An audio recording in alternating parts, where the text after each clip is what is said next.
Shalom, friends. Thank you so much for being here. We are thrilled in this holy month of Elul to have this special opportunity with you to reflect and do some of the hard and delightful spiritual work together in the month of Elul in this practical Teshuva workshop, guided introspection with really a master teacher that we have the pleasure of being with here today for us and tonight for him, anyone else in Israel as well.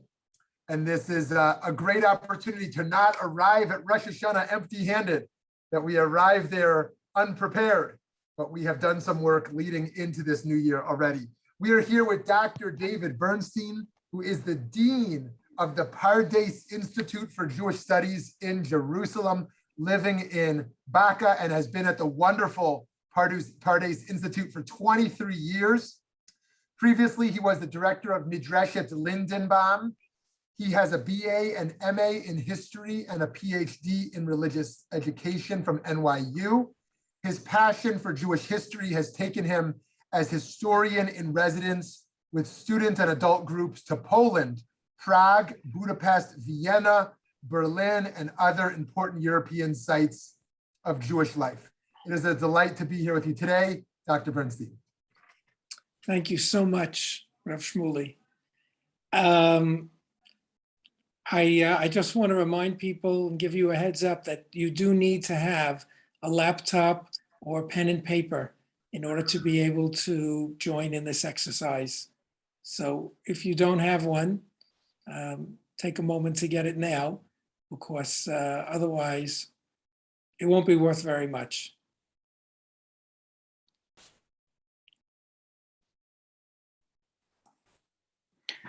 Okay, so welcome.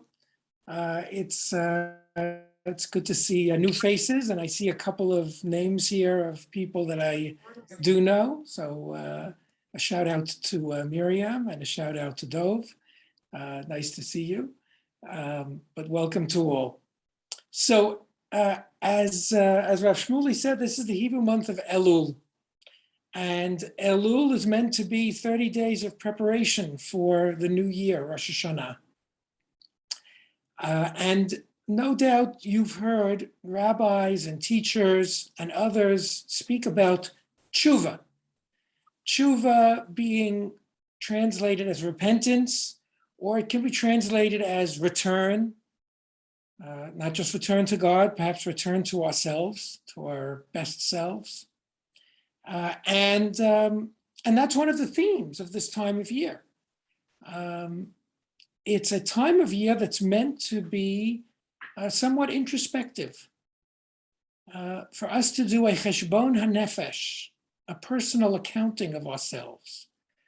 Where do we stand? Where have we succeeded?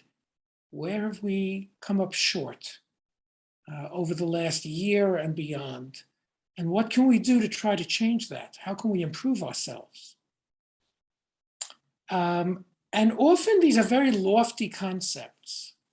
And I developed this exercise, which I've really been doing for a very long time with many different kinds of audiences, because I felt a great need to make it hands-on, to make it practical, to make it personal, to make it real and not just theoretical. And so let me see if I can share this screen. Okay, it worked. We're going to start with a quote from the Mishnah, from the Ethics of the Fathers, Pirkei Avot. Yoshua, the son of Prachia, said, "Judge every person favorably." And Havei done it kol ha'adam l'kaf zchut. And one of the commentators on this piece said that, we already judge ourselves that way. We judge ourselves, giving ourselves the benefit of the doubt. I meant to go to synagogue, but I was just too tired. I meant to visit that friend who was ill, but something came up. I meant to write that check to charity, but I just forgot. We give ourselves generally, most of us, the benefit of the doubt. And so what this particular Baal Musar, this particular ethicist says about this particular Mishnah is that what we do for ourselves, we should do for others. Just as we give ourselves the benefit of the doubt, we should be able to give others the benefit of the doubt. You know, if somebody walks into synagogue for the last minute of the prayer service, we shouldn't look at them and say, now you show up. We should be thinking, probably something happened that this person wasn't able to come at an earlier time. And when that person doesn't visit us when we're sick, that friend, we should be giving them the benefit of the doubt. And similarly, when somebody doesn't contribute to that charity that we know they wanted to contribute to, but somehow they never got around to it, we should be giving them the benefit of the doubt. That's what this particular Baal Musar, this particular teacher of ethics, has to say. But I would like to say that this time of year, we should be turning it on its head, meaning we shouldn't be giving ourselves the benefit of the doubt. We should try to be looking at ourselves more objectively. If we want to really take stock of ourselves, then we have to look at the good and the not so good. We have to see where we have reached our potential and where we're still falling short. That's the way I think to have an honest accounting of ourselves, at least as much as is humanly possible. So what we're going to do is I'm going to read a series of questions. I think there are 17 or 18 questions that I'm going to read to you. And after each question, I'm going to give you a minute or two to write an answer.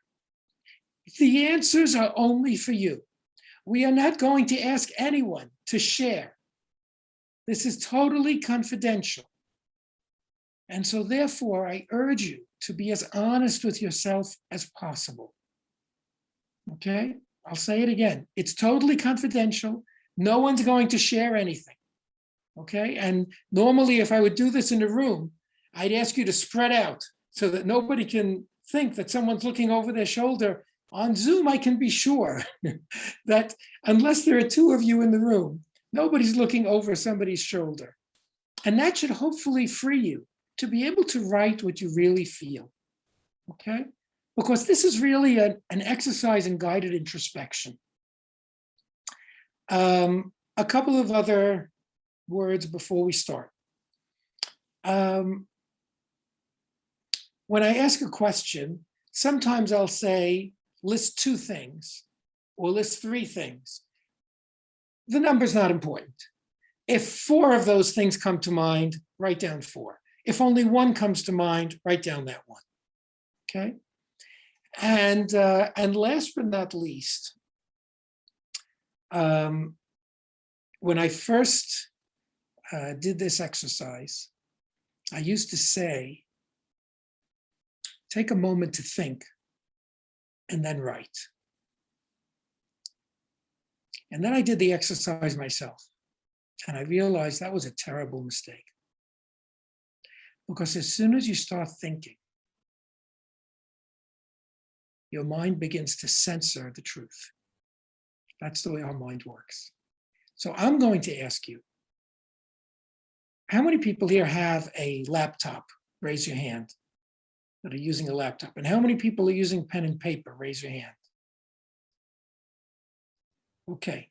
If you're using pen and paper, when I ask a question, I urge you, put the pen or pencil on the paper ready to write. And don't think. Don't think. And if you are at a keyboard, have your fingers on the keys, ready to type. And when I ask the question, do not think, just write. Let it come out as a stream of consciousness. It'll be much more accurate and honest. And no one else will see it, just you, okay? Okay. So, question number 1. You should have your pen on the paper and your hands on the keyboard, okay? And remember not to think, just to write. 2 ways in which I can be a better parent or son or daughter. 2 ways in which I can be a better parent or son or daughter.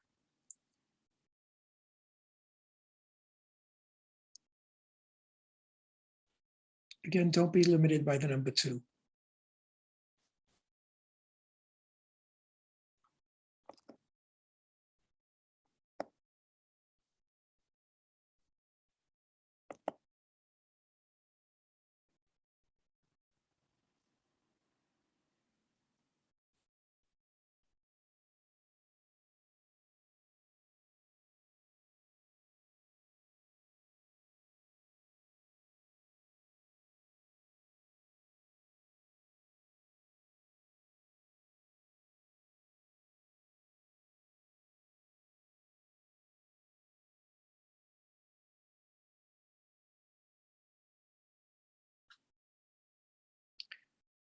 Question number 2. 2 ways in which I can be a better brother or sister, or if you're an only child, cousin. 2 ways in which I can be a better sister or brother or cousin.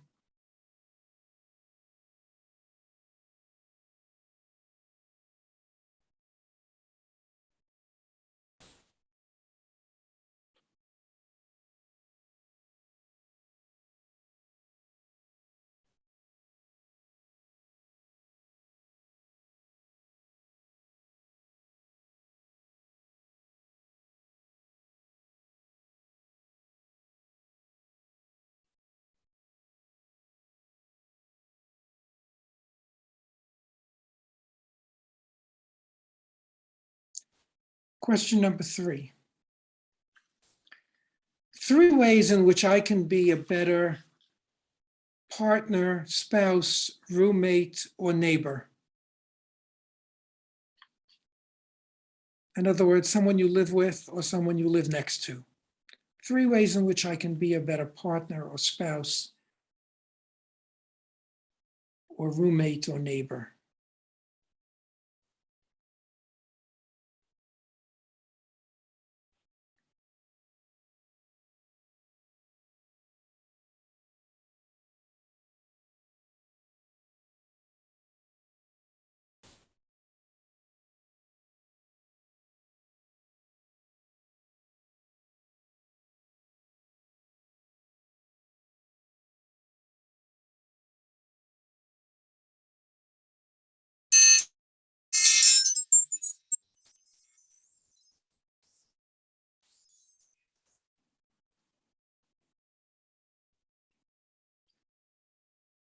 Question 4. 2 ways in which I can be more serious about my commitment to Jewish learning. 2 ways in which I can be more serious about my commitment to Jewish learning.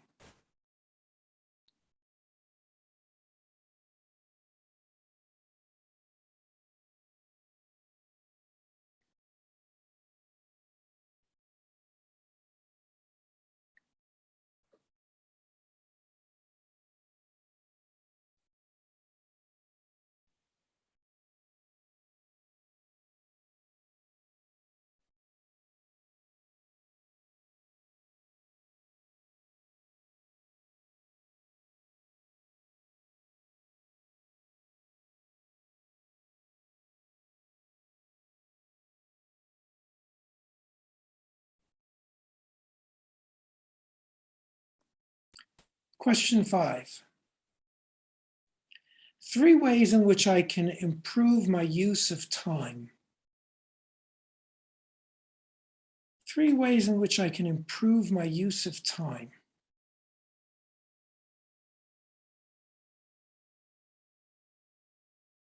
Make better use of my time.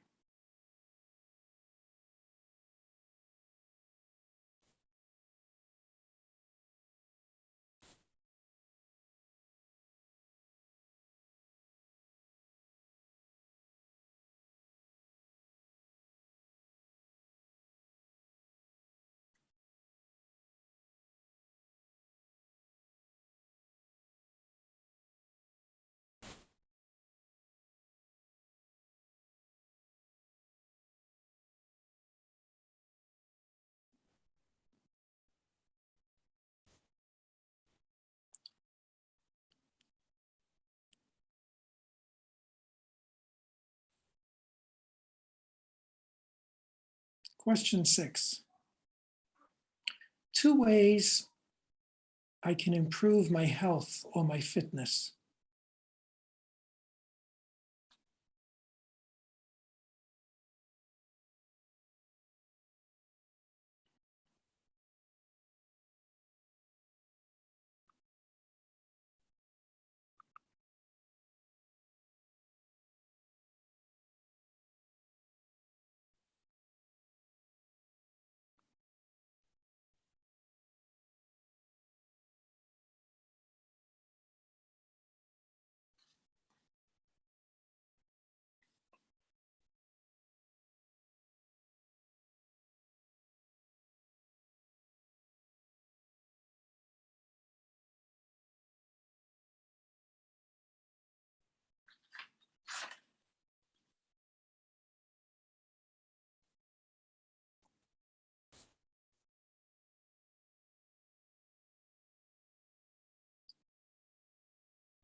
Before we get to question 7, I've shared on my screen an excerpt from the Rambam, Maimonides, the great medieval Jewish scholar, from his Laws of Repentance. And he writes, and I'll read the English, neither repentance nor Yom Kippur atone, except for sins between a person and God. Meaning, whatever we go through, the process we go through of tshuva, of repentance, of return, fasting and praying, they can only deal with the sins between a person and God, like eating forbidden foods or engaging in prohibited sexual practices, etc.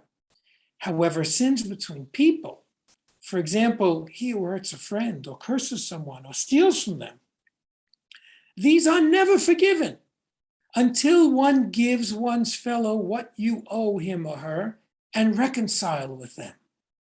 Even if one returns the money one owes, one must reconcile with him or her and ask for forgiveness. In other words, what the Rambam is saying, Maimonides is saying, is that the wrongs that we have done over the past years, we can't ask God for forgiveness for them unless they were between us and God. But if they were between us and other people, we need, first of all, to restore whatever we may have taken from them. And we need to reconcile with them and ask them for forgiveness. Asking people for forgiveness is sometimes very difficult. And I want to cite that there are 2 categories of people that we need to ask forgiveness from. The first category are the people that love us, family, good friends, when we sometimes wrong, when we sometimes disappoint, when we sometimes don't come through for.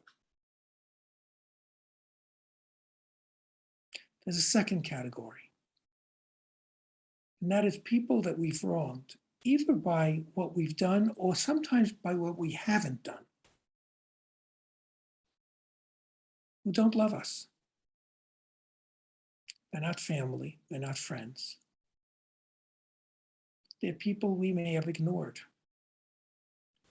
They're people that we didn't lend out a helping hand to when they needed it, what we could have done.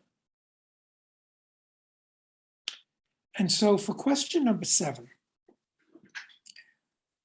there are 2 parts, A and B. 7A, 2 people that I should ask forgiveness from who love me. And 7B, 2 people I should ask forgiveness from that don't necessarily love me.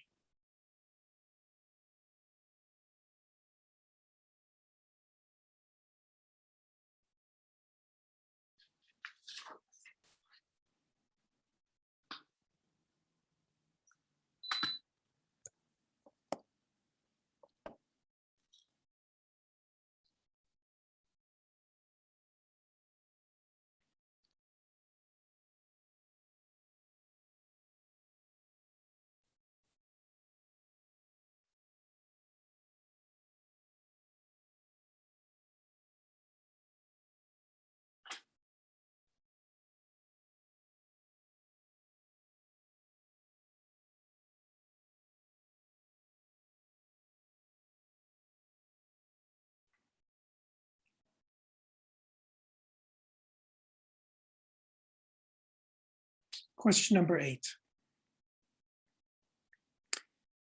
I want to preface question number 8 with a short story. Many years ago, I was a counselor in a summer camp. And eventually I became a head counselor in that camp. And there was a young man whose name was Mark, who was, he was 16 years old. And Mark had everything going for him. He was literally tall, dark, and handsome, very smart, very popular, and a great athlete. He was the star of the basketball team in his division, the star of his baseball team in his division. He had everything going for him. There was only one problem with this 16-year-old Mark. He knew it. He knew how talented he was. He knew how smart he was. He knew how popular he was. And he was a little bit self-centered and arrogant. Maybe even a little bit more than a little bit. And I remember that the next summer, we came back to camp. He was now 17 years old. And he was a CIT, a counselor in training. And I watched him and I saw that he had really grown. He had really become a mensch. He really had shed some of that arrogance, some of that self-centeredness. And he now was much more open to the rest of the world. He hadn't lost any of his talents, but he had removed himself from the center of the world. And I would say he menched out. He became a more mature and more sensitive person. And a few months later, we were already planning for the next summer. And he told me that he was going to come back to camp and be a junior counselor. And I was the head counselor at that time. I was so happy. I told him, "Oh, I'm so happy you're coming back. That's great. That's wonderful, terrific." And then in June, a few weeks before camp was about to start, Mark was killed in a car accident. It was actually the first funeral I went to. It's terrible when someone that young passes away, and doubly so when someone with such talents is not going to be able to grow up and use them. But I felt an additional pain inside myself because I had never told him how much he had grown. I had never told him, "Mark, you're so much more of a mensch now. You've really grown up so beautifully." I never got a chance to tell him that. So question number 8. Someone I need to tell something to, and not to wait. Someone I need to tell something to, and not to wait.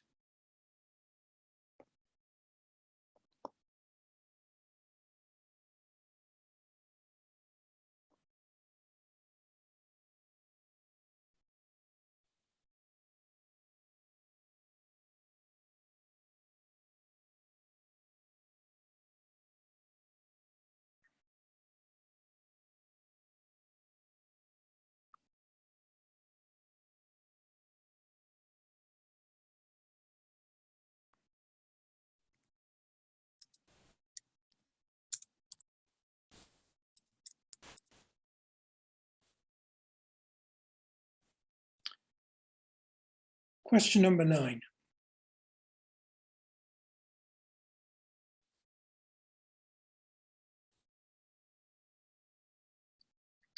Two people that I have fallen out of touch with, and one could be one of them that I will try to reach out to today or tomorrow. 2 people I have fallen out of touch with, one of whom I will try to reach out to today or tomorrow.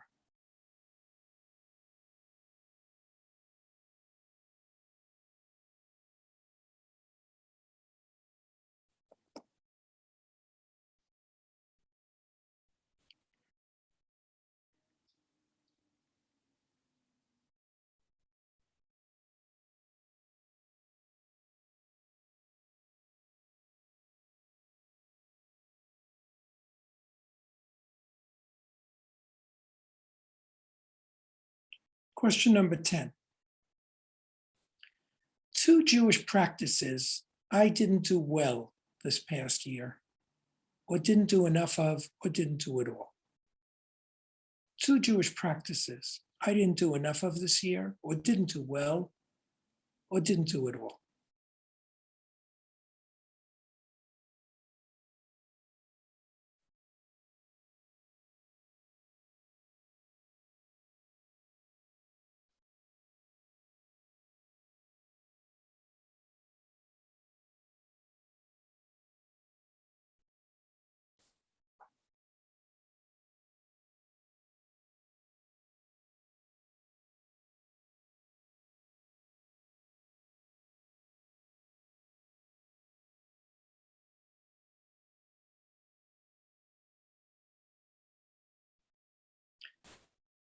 Question number 11. 2 ways I can improve my prayer practice. 2 ways in which I can improve my prayer practice.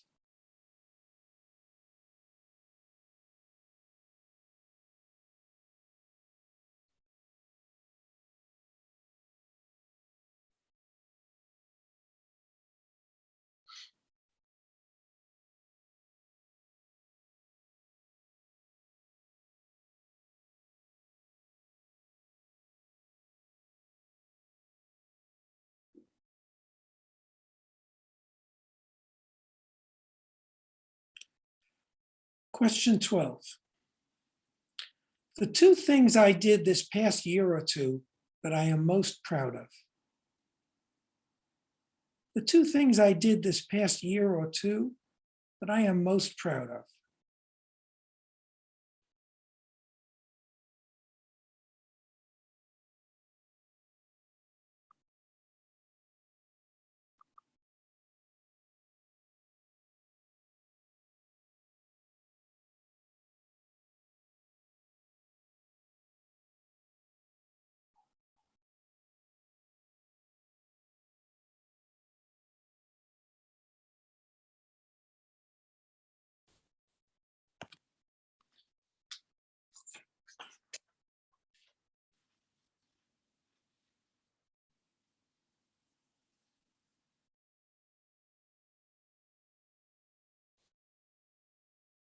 I've shared a screen with you, something that a woman named Sarah Riegler wrote a number of years ago. You'll be able to tell it's dated as we read it, but I think it's still relevant to us.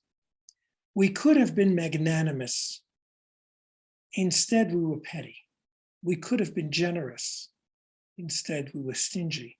We could have been honest. Instead, we told self-serving lies. We could have buoyed up others with kind words. Instead, we wounded them with deprecations. We could have esteemed our parents for their ongoing contribution to our lives. Instead, we made them feel useless and outdated. We could have made our homes sanctuaries of love and peace. Instead, we degenerated into bickering and blaming. We could have spent our spare time studying the profundities of the Torah. Instead, we opted for, well, she writes cable TV, we would write Netflix. We could have been the person God created us to be. Instead, we settled for a mediocre imitation.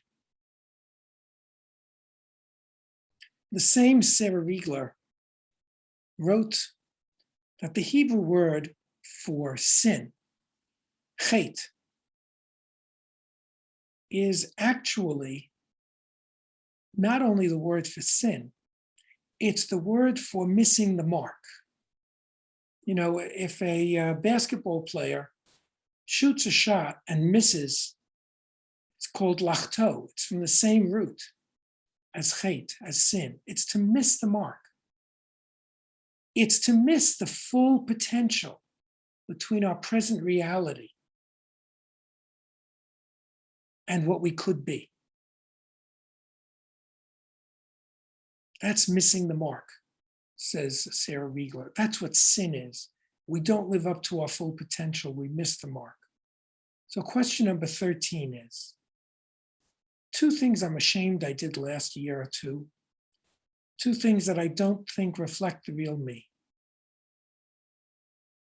2 things I've done in the last year or 2 that don't reflect the real me, that I wish I could take back.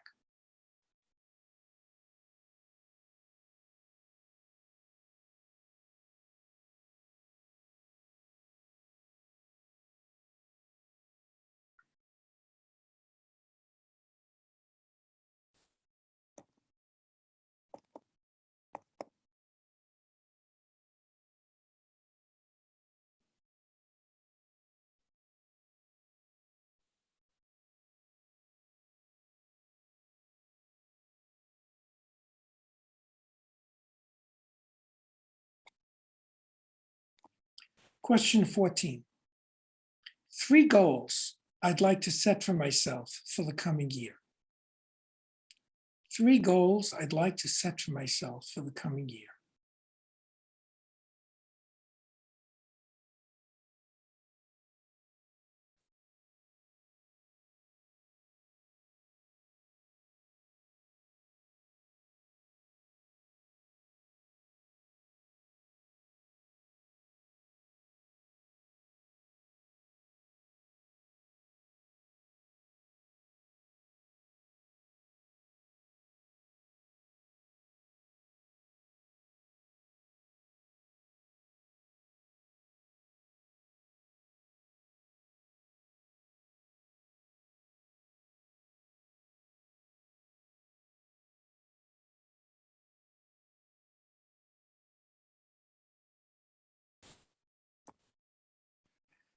Question 15.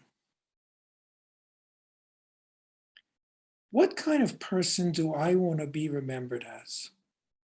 What are the most important personal qualities that I want to nurture and develop that people will remember me for?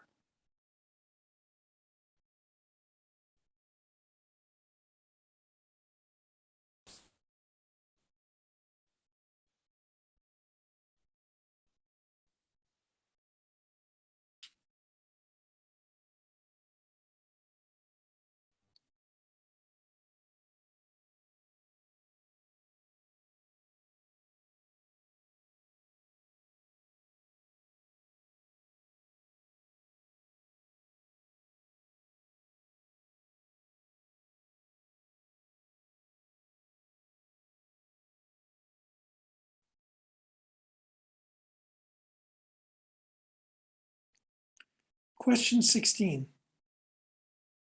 How can I go about actually nurturing those qualities? What can I do to develop those qualities that I want to be remembered for?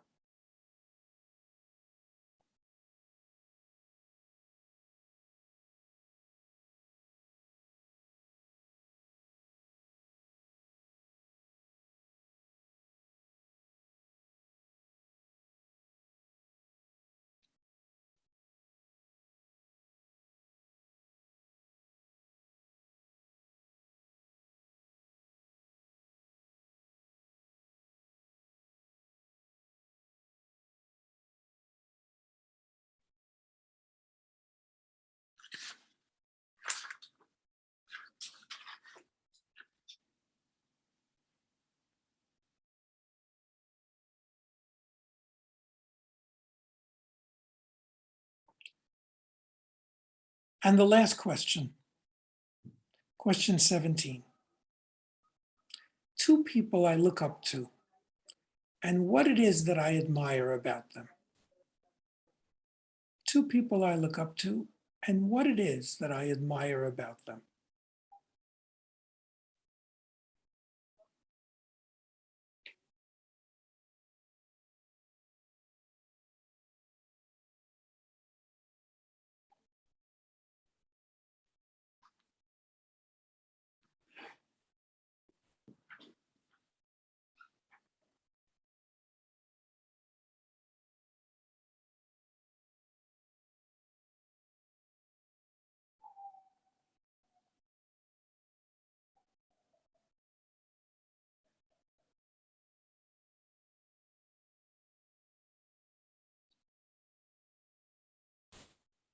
The answer to that last question may say as much about you as it does about the people that you admire. It reflects your own values and goals and aspirations. You might even want to take the time to tell those people what it is you admire about them.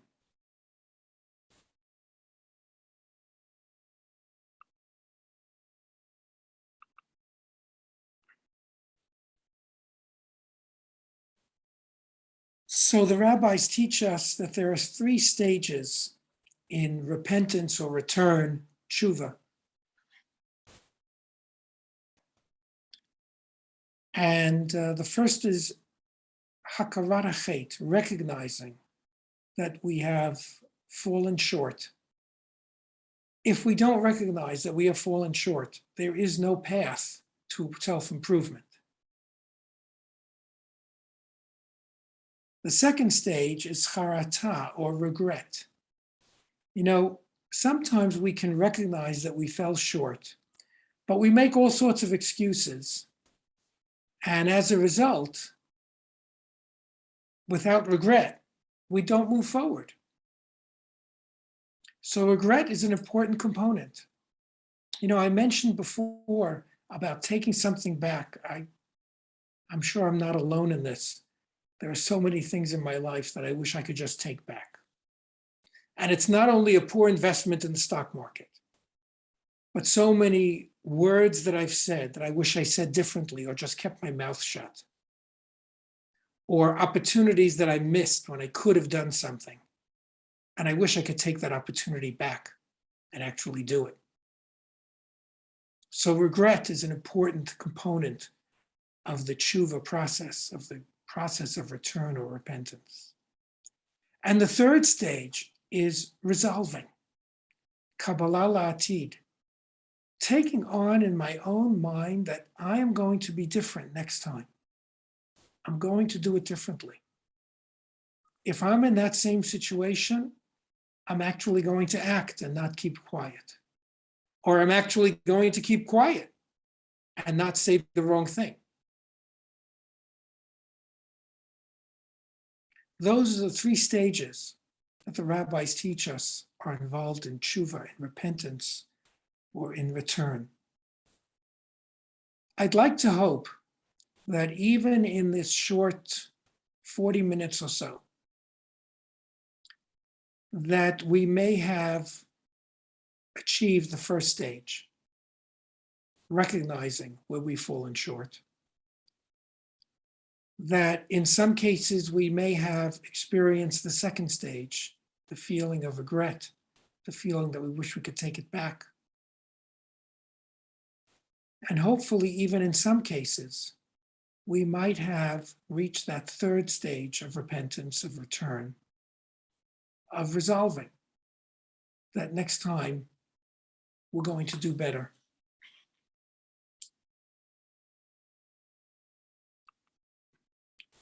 So with that, I'd like to wish all of you that you should have a meaningful Hebrew month of Elul, a meaningful Rosh Hashanah, Jewish New Year, and Yom Kippur. And may we all grant forgiveness and be granted forgiveness and be granted a wonderful year ahead. Thank you very much. Thank you so much, Dr. Bernstein. This is, I feel like I could spend a few more hours with all of this, and I'm excited to do that. Friends, does anyone want to ask a quick question on any of this material here, either on the writing process, the teshuva journey for Dr. Bernstein in our remaining time? I just want to say that it was really helpful. I just want to give you the feedback of how specific the questions were, because I've tried to do this before and the questions are so big. So you have a big piece of paper and a big question, and it's much better this way where they're quick. You're like, I'm going to give you a couple minutes, and it just came faster. So this really worked for me. Awesome. Thank you for that feedback. Rita has a question in the side. What about people who don't know they've wronged you?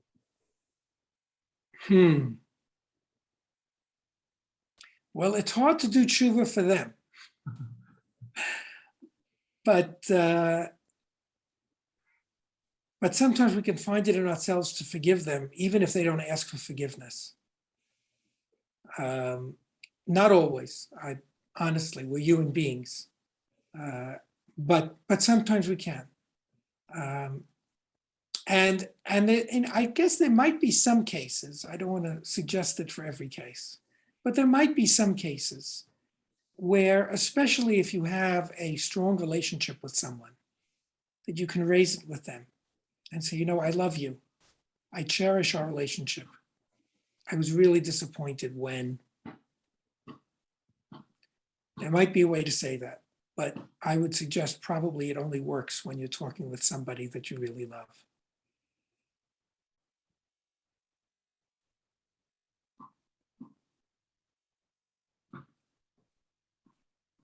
Yes, Sharona. Hi, I found it, first of all, thank you very much for this. It really was quite helpful. But I also, during this COVID time, have found it difficult to do all the things that I'd like to do. And that's been a burden for me. And I appreciate you saying we often get ourselves off the hook because it's a lot easier. But I don't want to.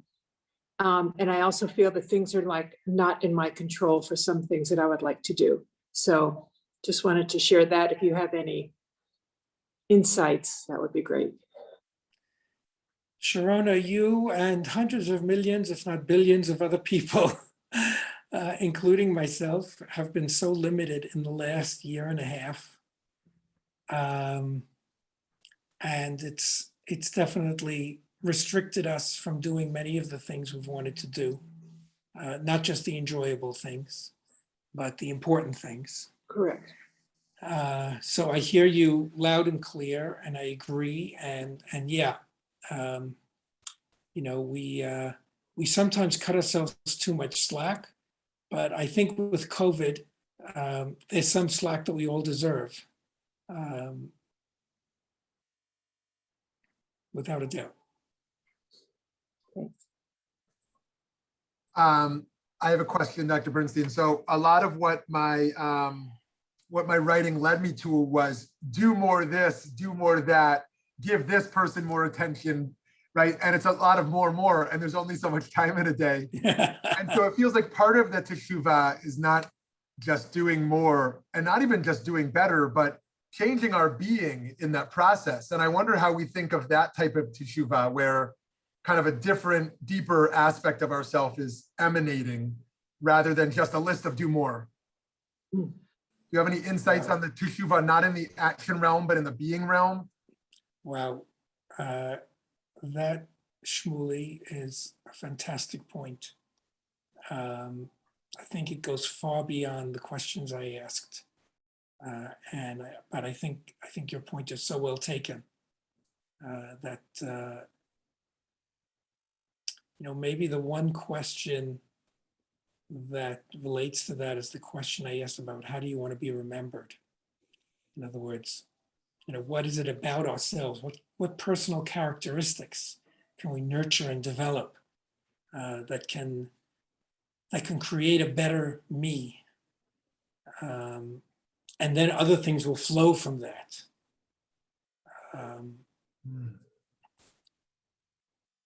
But I hear that point loud and clear. No, you did. One of your questions was about these equalities. Yeah, that was a great question that kind of triggered this for me. Mm-hmm.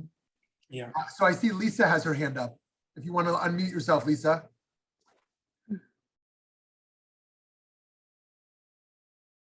Is she still here? Oh, we may have lost her. Oh, Lisa, you want to unmute yourself? No, I'm sorry, I didn't have a question, but I noticed there's some questions in the chat that you might want to address. Oh, great. Thank you. Yeah, I see Eddie has asked, should you reach out to people for forgiveness if you know it might make the situation worse? It might reignite their anger. And then building off that, Rita writes, Eddie's question reminds me of the problem with making amends in some programs. Sometimes you have to listen to their tirade of how much it hurt that person, and you have to be able to listen to it. Yeah.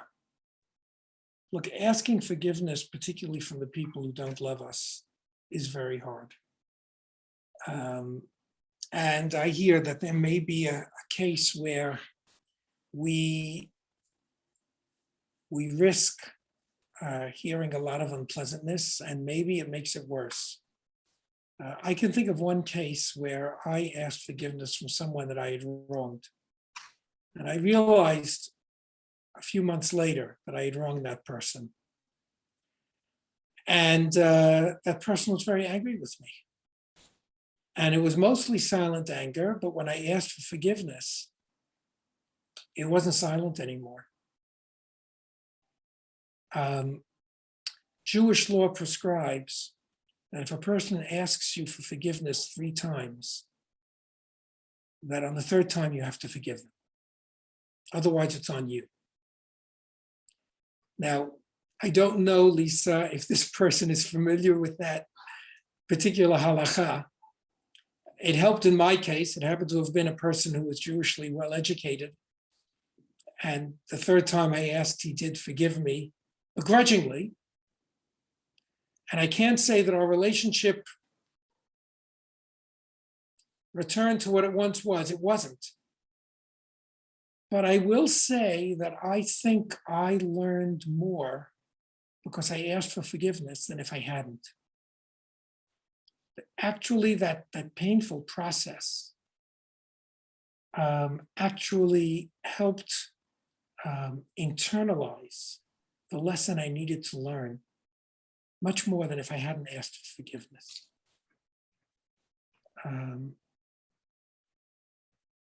It was like I had to pay a price. But that lesson of how to deal with someone in that kind of situation where I had wronged him stuck with me much, much more, I think, because of my asking for forgiveness. So I'll go back and say, I'm sure that it can't work in all cases. But I do think that there are cases where we can ask for forgiveness and it's painful for us. It's hard, and maybe hard for that person too. But I think there is something to be gained. So building off of that's Yes. a very helpful response. I want to ask. I just want to add one more thing. Please, yeah. It was also cathartic for me. Yeah. Thank you. So one of the questions I often get that I'd love to hear your response on as well is, in addition to this mitzvah here of asking for forgiveness, we also have the mitzvah of tochacha, of giving feedback to others. And yet it seems those two probably shouldn't happen at the same moment, that we give a harsh delivery of the way someone wronged us and at the same time asking for forgiveness. How do we think about breaking those two up? If we're going to ask for someone for forgiveness who also hurt us, sometimes it's unclear what the kind of order should be there. Rabbi Shmuley didn't quote it, but I'm sure he knows that the rabbis also say that the mitzvah of rebuking your neighbor is one that in our generations, that talent has been lost, the way to do it well. And one must exercise tremendous care and caution before one rebukes someone. I'm someone who works with teachers, and I have to give feedback to teachers. And I learned from Rabbi David Eliach, who was the famed long-term principal of the Yeshiva of Flatbush in Brooklyn, New York. I learned from him that first of all, you give all of the positive feedback. And second of all, you can only give one critique. You could sit down on a class of an hour. You could have a list of 10 things that teacher could have done better, or didn't do and they should have done, or did and shouldn't have done at all. Pick one. Because most human beings can't take so much criticism. So that's what I would say about rebuke. If somebody is going to give rebuke, do it within a context of love. Do it within a context of a relationship, and only say the minimum. And yes, Rav Shmuley, it has to be divorced from the process of asking forgiveness. So very helpful. All right. Anyone else have a question here?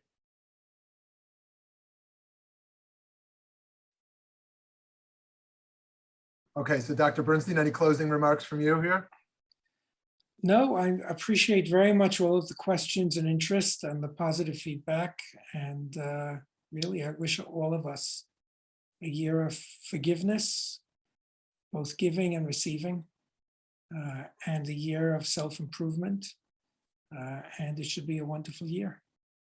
Amen. Friends, I hope you'll take these wonderful questions and give yourself the gift of time to work through them more and do them in a few different contexts, perhaps, because new ideas can emerge in different spaces, and both be kind of tough with ourselves and really loving and gentle with ourselves in the process of our own Teshuva. Wishing everyone continued success in this path. Dr. Bernstein, thank you so much. Have a great night in Yerushalayim. Thank you. All the best.